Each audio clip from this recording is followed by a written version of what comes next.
If z minus 3 plus 2 iota is less than equals to 4, then the difference between greatest and least value of mod z. देखो हमें पता है कि ये इस टाइप की जो भी इक्वेशन होती है सर्कल को रिप्रेजेंट करती है, बट यहाँ लेस देन भी लगा हुआ इक्वल टू के साथ, तो सर्कल का इंटीरियर पोर्शन भी आ जाएगा. अच्छा, सर्कल का सेंटर क्या आ रहा है जरा कैलकुलेट करें तो. सेंटर है आपका 3, -2 और रेडियस इज 4. तो थोड़ा सा ड्रॉ करके देख लेते हैं क्योंकि ज्योमेट्रिकल चीजें हैं. तो अगर हम इसको ड्रॉ करते हैं,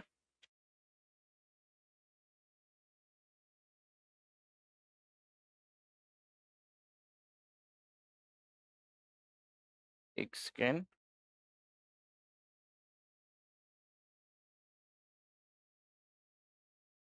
-3 आपका सेंटर है, मतलब कुछ यहां कहीं होगा.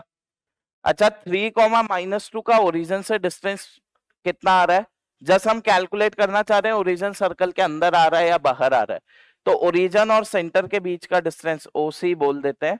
ये डिस्टेंस बन जाएगा 9 + 4 √13, जो कि रेडियस से छोटा है, यानी ओरिजिन जो है वो सर्कल के अंदर लाई करेगा. तो सर्कल आपका कुछ, मैं एक रफ फिगर बना रहा हूं, कुछ ऐसा बनेगा. ये एक रफली फिगर है, ठीक है. अब आपका जो z है वो इस सर्कल की बाउंड्री और इसके अंदर लाई करेगा. तो मॉड z की लीस्ट वैल्यू तो 0 ही हो गई, क्योंकि ओरिजिन से डिस्टेंस हम लेते हैं, ओरिजिन सर्कल के अंदर आ रहा है. तो मॉड z की जो लीस्ट वैल्यू होगी वो तो क्या हो गई, 0. अब मॉड z की मैक्सिमम वैल्यू क्या हो सकती है.